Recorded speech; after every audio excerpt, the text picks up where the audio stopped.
ఈరోజు మన ఎపిసోడ్లో వ్యక్తీకరణ నైపుణ్యం ప్రజెంటేషన్ స్కిల్స్ గురించి తెలుసుకోబోతున్నాం. నేటి పోటీ ప్రపంచంలో నెగ్గుకు రావాలంటే వ్యక్తీకరణ నైపుణ్యం లేదా సామర్థ్యం ప్రజెంటేషన్ స్కిల్స్ అనేది చాలా ఇంపార్టెంట్. ఇది ఇంటర్వ్యూలో ఒక భాగం, గ్రూప్ డిస్కషన్లో ఒక భాగం. మరి దీనికి సంబంధించిన చాలా సమస్యలు విద్యార్థులు ఎదుర్కొంటూ ఉంటారు, పోటీ అభ్యర్థులు ఎదుర్కొంటూ ఉంటారు. దాని నుంచి ఎలా బయటపడాలి, దానికి సంబంధించిన టిప్స్ ఏ విధంగా ఉంటాయో చెప్పడానికి మనతో పాటు ప్రముఖ వ్యక్తిత్వ వికాస నిపుణులు సైకాలజిస్ట్ గంప నాగేశ్వర్ గారు ఉన్నారు. అలాగే దీని మీద తమ డౌట్స్ క్లారిఫై చేసుకోవడానికి కొంతమంది స్టూడెంట్స్ కూడా ఉన్నారు. స్టార్ట్ చేద్దాం. నమస్తే సార్, గంప నాగేశ్వర్ గారు. మార్నింగ్. ఈరోజు మనం వ్యక్తీకరణ నైపుణ్యం, భావ కావచ్చు, భాష కావచ్చు, ఆ వ్యక్తీకరణ నైపుణ్యం గురించి మాట్లాడుకోబోతున్నాం. సో సాధారణంగా ఎటువంటి సమస్యలు ఎదుర్కొంటారు ఈ వ్యక్తీకరించేటప్పుడు, భాష కావచ్చు, భావం కావచ్చు? వ్యక్తం చేయడానికి ప్రాబ్లం ఎవరికి లేదు. మనసులో ఉన్న మాట నోట్లో నుంచి బయటకు రావడమే వ్యక్తీకరణ. ద ప్రాబ్లం ఏంటంటే అబ్స్టికల్. ద ప్రాబ్లం ఏంటంటే మొహమాటం. నేను మాట్లాడితే ఎదుటి వాళ్ళు ఏమనుకుంటారు, వాళ్ళు తప్పులు పడతారేమో, నా మొహం అంత అందంగా లేదేమో, నేను మాట్లాడుతున్నప్పుడు తడబడతానేమో, నేను చెప్తే వాళ్ళకి అర్థమవుతుందో అర్థం కాదో, వాళ్ళ లాంగ్వేజ్ నాకు వస్తుందో రాదో, నా లాంగ్వేజ్, ఇవన్నీ మనమే అనుకుంటూ ఉంటాం. ఈ అనుకొని సరైన ప్రజెంటేషన్ రాదు. అప్పుడేమైందంటే they will give up. So నేనేమంటానంటే, నీ మనసులోని మాట బయటకు రాకుంటే ఈ ప్రపంచంలో ఇంతవరకు ఏమి జరగలే. ఏదైనా సరే ఏమైనా జరిగిందంటే తప్పకుండా మనసులో ఫస్ట్ పుట్టింది, మనసులో పుట్టింది నోట్లో నుంచి బయటకు వస్తేనే ఏమైనా జరిగింది. ఎగ్జాంపుల్ చెప్తానండి. మనము పాత తెలుగు సినిమాల్లో చూసినప్పుడు, పౌరాణిక సినిమాల్లో తపస్సు చేస్తూ ఉంటారు, పైనుంచి దేవుడు వస్తాడు. పైనుంచి దేవుడు వచ్చి కూడా నరుడా ఏమి నీ కోరిక అంటాడు. అంటే భగవంతునికి కూడా మనిషి మనసులో ఏముందో తెలియదు. మనిషి మనసులో ఏముందో తెలియచెప్పడమే వ్యక్తీకరణ. ఆ వ్యక్తం చేయకుంటే ఆ మనసులో ఉన్న విషయం మనసులోనే చచ్చిపోతుంది. కనుక ఆ మనిషిలో ఉన్నది మనసులో చనిపోవడం అంటే you are killing your thought. When you are killing your thought, definitely you will get a punishment. The punishment is poverty, అంటే పేదరికం. ఎవరైతే వ్యక్తీకరించారో వాళ్ళు అనుభవిస్తారు, బాధల్లో ఉంటారు, ప్రాబ్లంలో ఉంటారు. ఆ వ్యక్తీకరించిన వాళ్ళు ఆనందంగా ఉంటారు, ఆహ్లాదంగా ఉంటారు, జీవితంలో సాధిస్తుంటారు. సో భావ వ్యక్తీకరణ చాలా ఇంపార్టెంట్. రైట్. ఇప్పుడు ఇంటర్వ్యూకి వెళ్ళే అభ్యర్థులు, పోటీ అభ్యర్థులు కావచ్చు, పోటీ పరీక్షలకు వెళ్ళే వాళ్ళు కావచ్చు, లేదంటే స్టూడెంట్స్ కావచ్చు, తమ కాలేజ్లో జరిగే గ్రూప్ డిస్కషన్స్, లేదంటే స్టేజ్ మీద జరిగే వక్తృత్వ పోటీలు కావచ్చు, వీటిలో పాల్గొనడానికే భయపడతారు. ఫస్ట్ ఆఫ్ ఆల్ ఆ గ్రూప్ డిస్కషన్ అంటేనే వెనకంజ వేస్తారు. సో ఇలాంటి వాళ్ళు ఇంకా ముందుకు వెళ్ళాలంటే ఏం చేయాలి, వాళ్ళు ఎలాంటి టిప్స్ ఫాలో అవ్వాలి? ఒకటేనండి, నేను ఈ స్టేజ్ పైకి ఎక్కుతున్నాను, నేను మాట్లాడతాను, తప్పకుండా ఇక్కడ ఒక 10 మంది నన్ను వ్యతిరేకిస్తారు, నన్ను విమర్శిస్తారు, నన్ను ఏదో అంటారు, నన్ను అవహేళన చేస్తారు, నన్ను చూసి నవ్వుతారు అని నువ్వే ఫిక్స్గా. నవ్వారనుకో నాకు తెలుసు నవ్వుతారని ఆనందంగా ఫీల్గా, విమర్శించారనుకో నాకు తెలుసు విమర్శిస్తారని. అంటే ఎవరు ఏమి అనుకున్నా నువ్వు ఏమి అనుకోనంత వరకు నిన్ను ఎవరేమనరు. అంటే వాళ్ళ విమర్శలను, వాళ్ళ అవమానాలను మనం ఆనందంగా స్వీకరిస్తే మనల్ని విమర్శించేవాడే ఉండడు ఇంకా. So what I want to say, you should follow a simple principal for any presentation. So what, if you say so what, వాళ్ళు నవ్వుతారు, అయితే ఏంటంట నా ఇంగ్లీష్లో తప్పులు ఉంటాయి, అయితే ఏంటంట ఈరోజు తప్పులు చేస్తాను, తప్పులు కరెక్ట్ చేసుకుంటాను, రేపు ఒప్పు చేసుకుంటాను. సో ఇటువంటి వాళ్ళను ప్రపంచంలో ఎవరు ఓడించలేరు. ఎందుకోసం అంటే వీళ్ళు ధైర్యవంతులు. ఆ ధైర్యంగా ఉన్న వాళ్ళను ధనం వరిస్తుంది, ధైర్యంగా ఉన్న వాళ్ళకు విజయం వరిస్తుంది, ధైర్యంగా ఉన్న వాళ్ళకు ఈ ప్రపంచమే దాసం ఉంటుంది. రైట్. మీరు అన్నట్లుగా ఇనిషియల్గా ధైర్యం చేశారు, స్టేజ్ ఎక్కారు, లేదా నలుగురిలో మాట్లాడారు, కానీ తప్పులు పోయినాయి. దాన్ని సరిచేసుకుని మున్ముందు ఒక పద్ధతిలో మాట్లాడాలంటే ఎలా, అంటే ఒక క్రమ పద్ధతిలో మాట్లాడాలి. దానికి ఆర్ట్ ఆఫ్ ప్రజెంటేషన్ స్కిల్స్లో what we do to students, ఎవరైతే ఇలాంటి ఒక కెమెరా పెడతాం ముందు, we allow them to speak out. అప్పుడు మాట్లాడినప్పుడు ఏం తప్పులు చేశారో ఇమీడియట్ చూపిస్తాం. కొంతమంది తెలియకుండానే ఇలా అంటుంటారు, ఇలా అంటుంటారు, ఇలా అంటుంటారు, ఇలా అంటుంటారు, ఇలా అంటుంటారు, కొంతమంది పాకెట్లో చేతులు పెడుతుంటారు, తెలియకుండా ఏం తప్పులు చేస్తూ ఉంటారు. ఇవన్నీ చెప్తే వినరు, చూపిస్తే వింటారు. మేము ఏం చేస్తాం, ఇలా షూటింగ్ చేసి చూపిస్తూ ఉంటాము. They will change. ఒకప్పుడు అంటే మనము చాలా కాస్ట్లీ అఫేర్ ఈ షూటింగ్ అనేది. ఇప్పుడు ప్రతి ఒక్క మొబైల్లో ఉంది కాబట్టి ఇద్దరు ఫ్రెండ్స్ కలిపి ఏదో నువ్వు మాట్లాడు నేను షూటింగ్ చేస్తాను, నేను మాట్లాడు నువ్వు షూటింగ్ చేస్తాను, ఒకరికొకరు కరెక్ట్ చేసుకుంటే you will improve your presentation. Camera లేదు, ఇంట్లో మిర్రర్ ఉంది, మిర్రర్ ముందు నిలబడాలి. నేను ఎంత బాగుంటాను అనుకోండి ఫస్ట్, అనుకొని మిర్రర్తో మాట్లాడండి. మాట్లాడుతుంటే నువ్వు ఎలా మాట్లాడుతున్నావు మిర్రరే మీకు చెప్తుంటుంది mistakes. So you can correct yourself. Nobody can correct you, nobody can change you, we can correct ourself, we can change ourself. Right. ఇప్పుడు గ్రూప్ డిస్కషన్లో పార్టిసిపేట్ చేసేటప్పుడు అంటే భాష సమస్య వస్తుంది. భావ వ్యక్తీకరణ ఉండడమే కాదు, దాన్ని భాష రూపంలో ఇప్పుడు తెలుగు బ్యాక్గ్రౌండ్ నుంచి వచ్చిన వాళ్ళకి భాష ఇంగ్లీష్లో దాన్ని చెప్పాలంటే ఇంతకుముందు మనం మాట్లాడుకున్నాం భాష గురించి, బట్ ఎక్స్ప్రెసింగ్ భావ వ్యక్తీకరణ భాష. ఓకే, భాషలో ఎంత అద్భుతంగా మాట్లాడమన్నది కాదు, ఎంత పవర్ఫుల్ వెకాబులరీ వాడమన్నది కాదు, ఎంత అర్థమయ్యే విధంగా మాట్లాడమన్నది ఇంపార్టెంట్. ఈ మధ్యలో ఒక స్పీచ్ ఇచ్చారు, కొంతమంది వచ్చారు, ఏమైందంటే చాలా బాగా మాట్లాడు, ఇలా మాట్లాడు, సూపర్గా మాట్లాడు, చాలా అద్భుతంగా ఉంది. ఏం అర్థమైందంటే ఏం అర్థం కాలేదు సార్, కానీ బాగా మాట్లాడాడు సార్. బాగా మాట్లాడింది అంటే అద్భుతమైన ఇంగ్లీష్ పదాలు ఉంటాయి, కఠినమైన పదాలు. Must go to the level of the people and speak out, communicate with the people. So group డిస్కషన్లో కూడా ఆ లీడ్ చేసేవాళ్ళు మిగతా అబ్జర్వర్స్ ఏం చూస్తుంటే ఇతని భావ వ్యక్తీకరణ ఎలా ఉంది, సమయస్ఫూర్తి ఎలా ఉంది, మిగతా వాళ్ళతో ఎలా మాట్లాడుతున్నాడో ఆ లీడ్ తీసుకొని ఎలా ఆన్సర్ ఇస్తున్నాడు, ఇదే అబ్జర్వ్ చేస్తుంటారు. కానీ ఈయన వొకాబులరీ ఎక్కడో నేర్చుకోవచ్చు. సో దే డోంట్ అబ్జర్వ్ ఆ సమయస్ఫూర్తి, ప్రజెన్స్ ఆఫ్ ది మైండ్, ఎంత బ్యూటిఫుల్గా రెస్పాన్స్ ఇస్తున్నాడు, ఎంత బ్యూటిఫుల్గా యాక్సెప్ట్ చేస్తున్నాడు, ఎలా రెస్పాన్స్ ఇస్తున్నాడు, ఇదే మోస్ట్ ఇంపార్టెంట్ జీడీలో. రైట్. మనతో పాటు స్టూడెంట్స్ ఉన్నారు సార్, వాళ్ళ వ్యక్తీకరణ సామర్థ్యాన్ని మెరుగుపరచుకోవడానికి డౌట్స్ క్లారిఫై చేసుకోండి. ఫస్ట్ డౌట్ ఎవరు అడుగుతారండి? మీరు అడుగుతారు. I'm Ramakrishna Reddy, I'm MBA first year, I'm pursuing in Suprabhat college. Okay, నేను అడగబోయే ప్రశ్న అయితే ఇప్పుడు ప్రజెంటేషన్ స్కిల్స్ అనేవి ప్రస్తుతం ఉన్న పోటీ ప్రపంచంలో విద్యార్థులకు ఏ విధంగా ఉపయోగపడుతుంది, ఎంతవరకు అవసరం? చాలా వరకు అవసరం. మనకి ఎంత నాలెడ్జ్ ఉన్నది ఇంపార్టెంట్ కాదు, నాలెడ్జ్ని ఎలా ఎదుటి వాళ్ళకి చెప్పుదామో ఇంపార్టెంట్. Interview important.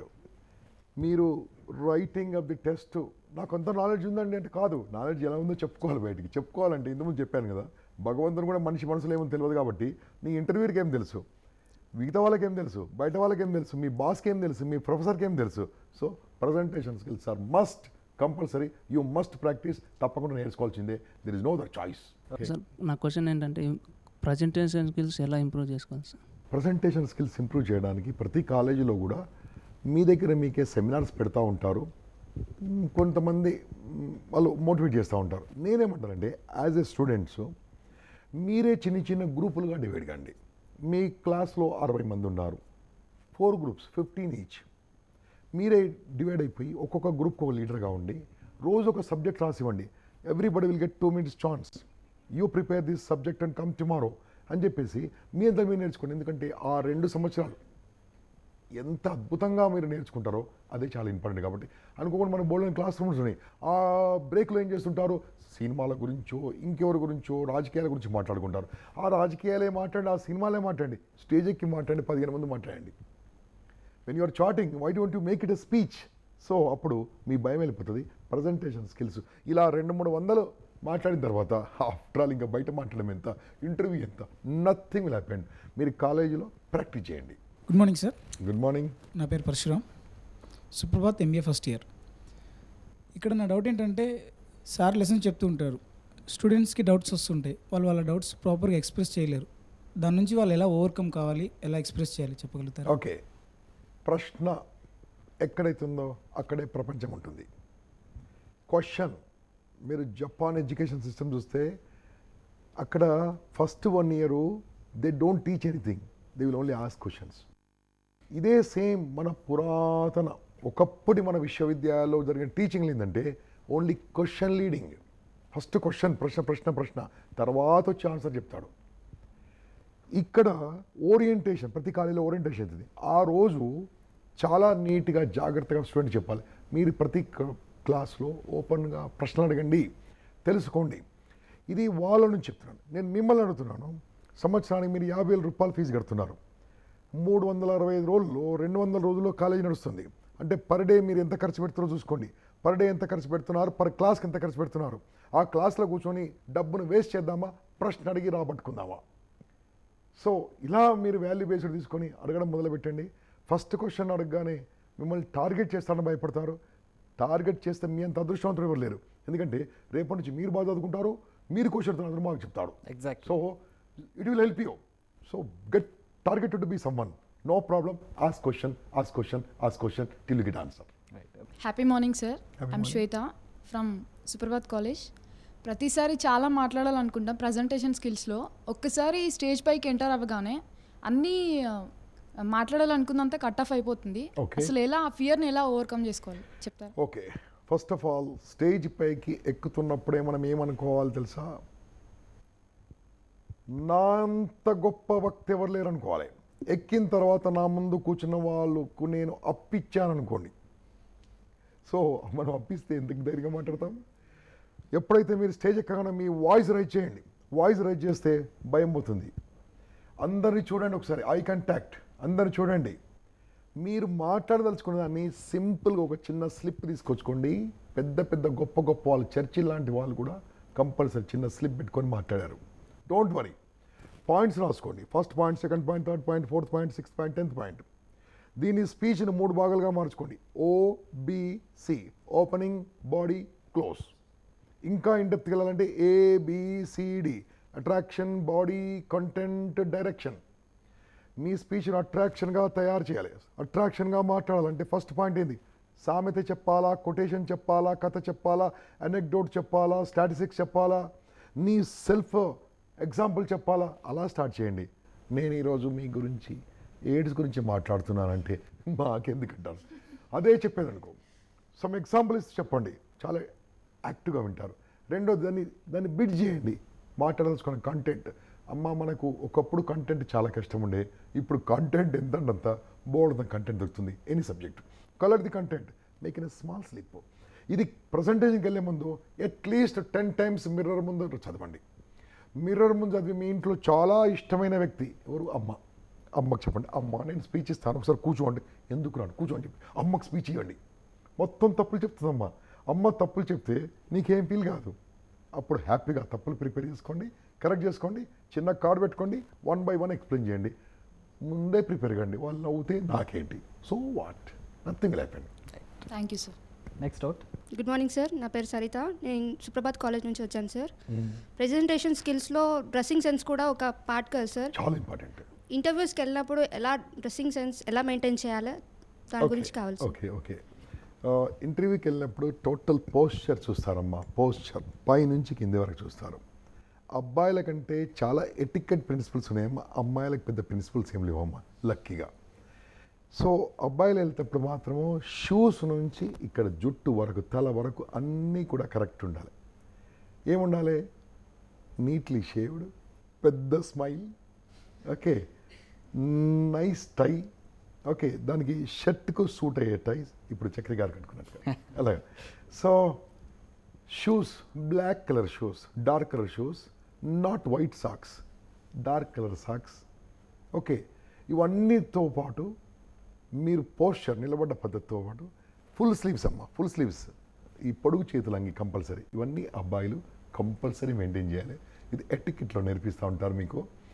అప్పుడు ఎదుటి వాళ్ళకు 7 seconds ఎదుటి మనిషి డిసైడ్ చేస్తాడు మిమ్మల్ని. 7 seconds first appearance is best experience అంటారు. So first impression best impression అంటారు. ఆ ఇంప్రెషన్లో ఇది మోస్ట్ ఇంపార్టెంట్. ఇక అదే లేడీస్కి అయితే ఇప్పుడున్న మీ డ్రెస్ అమ్మ perfectly suit, sari perfectly suit, పెద్ద ప్రిన్సిపల్స్ లేవమ్మా. ఉమెన్ ఉన్న దాంట్లో ద బెస్ట్లో వెళ్ళండి, హుందాగా వెళ్ళాలి, హుందాగా చూడడానికి చక్కగా ఉండి వెళ్ళండి, ఆనందంగా ఉంటుంది, బాగా ఉంటుంది. ఇక అక్కడికి వెళ్ళిన తర్వాత షేక్ హ్యాండ్ వాళ్ళు ఆఫర్ చేస్తే షేక్ హ్యాండ్ ఇవ్వండి, కానీ మీరే వెళ్ళి బలవంతంగా షేక్ హ్యాండ్ ఇవ్వకండి. కుర్చీ వాళ్ళు ఆఫర్ చేస్తేనే కూర్చోండి, లేకుంటే బలవంతంగా ఇలా లాగేసి కూర్చోకండి. దిస్ ఆల్ అక్కడ చూస్తూ ఉంటారు మీరు ఎటువంటి మనిషో. జాబ్ ఇవ్వాలి అక్కడ చూస్తూ ఉంటారు. కాబట్టి they are simple techniques you can follow in interview techniques. నా క్వశ్చన్ వచ్చేసి, ఇప్పుడు స్టూడెంట్స్ ఎగ్జామ్కి బాగా చదువుకొని ఎగ్జామ్ రాసి మంచి మార్క్స్ తెచ్చుకుంటున్నారు సార్, కానీ ప్రెజెంటేషన్స్ అవి ఇవ్వాలంటే ఇవ్వలేకపోతున్నారు. అది ఎందువల్ల అంటే ప్రాక్టీస్ చేయకపోవడం నెంబర్ 1. ప్రతి ఒక్కరు ప్రజెంటేషన్ చేయగలరు. మీరు చెప్పిన సబ్జెక్టు, మీరు మాట్లాడిన సబ్జెక్టు, మీరు రాసిన సబ్జెక్టు అదే మీ క్లాస్మేట్ అడిగితే అద్భుతంగా చెప్తారు. బస్సులో సీట్లో కూర్చున్నప్పుడు అన్నీ చెప్తారు, పక్కలో కూర్చొని అన్నీ చెప్తారు. 10 మంది ముందు చెప్పకపోవడానికి కారణం ఏంటంటే యు ఆర్ నాట్ ప్రాక్టీసింగ్. మీరు ప్రాక్టీస్ చేయాలంటే ఇంతకుముందు చెప్పినట్టుగా చిన్న cue card 3 inches by 5 inches card మీద పాయింట్స్ అని రాసుకోండి, స్టేజ్ ఎక్కండి. ఎవరు లేరనుకోండి, ఎవరు లేనప్పుడు మీరు క్లాసులో ఒంటరిగా 10 సార్లు మాట్లాడండి, కళ్ళు మూసుకొని మాట్లాడండి, గట్టిగా మాట్లాడండి, రికార్డ్ చేసుకోండి, రికార్డ్ చేసి వినండి. 21 times మీరు తప్పకుండా చేయాలి. ఇది లేదనుకోండి, న్యూస్ పేపర్ తీసుకోండి, ఆ రోజు సబ్జెక్ట్ మొత్తం చదవండి, మాట్లాడండి, ఇంట్లో రికార్డ్ చేయండి, వినండి, చూడండి. ఇలా ప్రాక్టీస్ చేస్తేనే బాగుపడతాం. ప్రాక్టీస్ చేయకుంటే ఇది మంత్రం కానీ యంత్రం కానీ ఏం లేదు మార్చడానికి. You have to practice, will come out. గొప్ప గొప్ప వక్తలందరూ కూడా పుట్టగానే వక్తలుగా పుట్టలేదమ్మా, ప్రాక్టీస్ చేస్తేనే గొప్ప వక్తలు అయ్యారు. Good morning sir, my name is Hari, I'm from Suprabhat college. నా ప్రశ్న వచ్చేసి, భాష ప్రధాన సమస్యగా ఉండే గ్రామీణ ప్రాంత విద్యార్థులు తమ భావ వ్యక్తీకరణ చేసేటప్పుడు ఎలాంటి నియమాలు తీసుకోవాలి? ఏ నియమాలనే కాదు, మనం ఎవరితో మాట్లాడుతామో అది ఇంపార్టెంట్. ఫర్ ఎగ్జాంపుల్, ఒక విలేజ్కి వెళ్ళి మాట్లాడినప్పుడు మీరు ఇంగ్లీష్ మాట్లాడితే ఎవరికి అర్థం కాదు అక్కడ. అదే మీరు కార్పొరేట్కి వెళ్ళి ఎంప్లాయీస్ అందరికీ, ఆఫీసర్స్ అందరికీ మాట్లాడుతున్నప్పుడు నాకు తెలుగు బాగొచ్చు అంటే వాళ్ళకి అర్థం కాదు. ఒకవేళ మీ సబ్జెక్ట్ పవర్ఫుల్ అనుకోండి, they will appointed translator and they will get whatever they want. For example, Japanese ఉన్నారండి, they don't speak English, but they will have a compulsory translator wherever you go to in Japanese minister anybody. వాళ్ళు మాట్లాడతారు వాళ్ళ లాంగ్వేజ్లో, తెలుసుకుంటారు. ఏమండి, బాబా వాడు తెలుగులో మాట్లాడేవాడు, కానీ పక్కకు ట్రాన్స్లేటర్ ఉండి అందరికి చెప్పేవాడు. అంటే దాని అర్థం ఏంటంటే, నీ దగ్గర కంటెంట్ ఉంటే, శక్తి ఉంటే, సత్తా ఉంటే, నీ భాషలో మాట్లాడు, ప్రపంచానికి కావాల్సింది ట్రాన్స్లేటర్ని తీసుకుంటారు. కాబట్టి అథెంటిక్ ఆన్ యువర్ సబ్జెక్ట్, నీ సబ్జెక్ట్ మీద కమాండ్ ఉంటే చాలు, anything is easily achievable. Good morning sir, I'm Amani from Suprabhat college. Presenting స్కిల్స్లో మెయిన్ కమ్యూనికేషన్ స్కిల్స్ ఇంపార్టెంట్ కదా. మోస్ట్ ఆఫ్ ది కాలేజెస్లో కమ్యూనికేషన్ స్కిల్స్ని అవాయిడ్ చేస్తుంటారు, నెగ్లెక్ట్ చేస్తున్నారు. సో గ్రూప్ డిస్కషన్లో కానీ ప్రజెంటేషన్లో కానీ communication skills plus body language ఎలా ఇంప్రూవ్ చేసుకోవాలి? ఎక్కడైతే కమ్యూనికేషన్ స్కిల్స్ నేర్పిస్తున్నారో అదే కాలేజీలోనే క్యాంపస్ ఇంటర్వ్యూస్ ఉన్నాయమ్మా. సో ఇప్పుడు ఏం చేస్తున్నారంటే కాలేజీలు, మంచి మంచి కాలేజీలు అందరూ కూడా ఏం చేస్తారంటే చదువుతో పాటు కమ్యూనికేషన్ స్కిల్స్, సాఫ్ట్ స్కిల్స్ నేర్పించడం మొదలుపెడుతున్నారు. They are appointing in a separate trainer for this also. So communication skills అనేది మోస్ట్ ఇంపార్టెంట్. దానికి ప్రతి కాలేజీలో మొదటి నుంచి నేర్పించాలి. నేర్పించకుండా మీరు డిమాండ్ చేయండి, అడగండి, నేర్చుకోండి. వాళ్ళు నేర్పించకుంటే మీరే ఒక అసోసియేషన్గా ఏర్పడండి, నేర్చుకోండి. లేకుంటే ఎన్నో సంస్థలునే నేర్పించేది, వెళ్ళి నేర్చుకోండి. ఎందుకోసం అంటే చదువు ఎంతున్నా లాభం లేదు, మార్కులు ఎన్నో లాభం లేదు, ప్రజెంటేషన్ లేకుంటే ఇది వేస్ట్. కాబట్టి you have to learn. Good morning sir, my name is Rashmita, I'm from Suprabhat college. Presentation skills అనేటివి అంటే మనం ఒకరు ప్రజెంటేషన్ చేసేటప్పుడు అవతల వాళ్ళు ఇంకా ఎక్కువ చేస్తుంటే స్టూడెంట్స్ ఎలా అంటే భయపడుతున్నారు. అంటే వాళ్ళు బాగా చెప్తున్నారు కదా, నేను అంతా చెప్పలేకపోతున్నాను, సో నేను అంత చెప్పలేకపోను కాబట్టి నేను అసలు అక్కడికి వెళ్ళడం కూడా వేస్ట్ అని చెప్పేసి చాలామంది హెసిటేట్ చేస్తున్నారు సార్. అంటే భాష ముఖ్యమా, భావం ముఖ్యమా? భాష ముఖ్యమే, భావన ముఖ్యమే. నేర్చుకునే సమయంలో మీరు కమ్యూనికేషన్లో పార్ట్, ప్రజెంటేషన్లో పార్ట్ ఏంటంటే ఫస్ట్ వినడం, లిజనింగ్ స్కిల్స్ నేర్చుకునేటప్పుడు లిజనింగ్ స్కిల్స్ ఉన్నవాడే కమ్యూనికేట్ చేయగలడు, ప్రజెంట్ చేయగలడు. అందుకోసమే భగవంతుడు 2 చెవులు ఇచ్చాడు వినడానికి, ఒక్క నోరు ఇచ్చాడు మాట్లాడడానికి. అంటే ఎంతైతే మాట్లాడుతున్నామో దానికి డబుల్గా వినడం. ఎప్పుడైతే మీరు బాగా విన్నారనుకోండి, వింటున్నప్పుడు ఏం చేయాలండి, మీరు కాలేజీలో వింటున్నప్పుడు, నేర్చుకుంటున్నప్పుడు మీరు అడిగారు కాబట్టి చెప్తున్నాను, ఇలా సార్ పాఠం చెప్తుంటే ఇలా పెన్ను ఇలా వెళ్ళిపోతుండాలి, మీరు ఇలా రాస్తుండాలి. డోంట్ లుక్ లైక్ దిస్, ఇలా చూడద్దు. అప్పుడు మీ 50% టైం వేస్ట్ అవుతుంటుంది, కాన్సన్ట్రేషన్ పోతుంటుంది. అలా చూస్తుండే రాసుకుంటుండండి, తర్వాత చూసుకోండి, చదవండి, ప్రాక్టీస్ చేయండి. You can practice very easily, you can present very easily.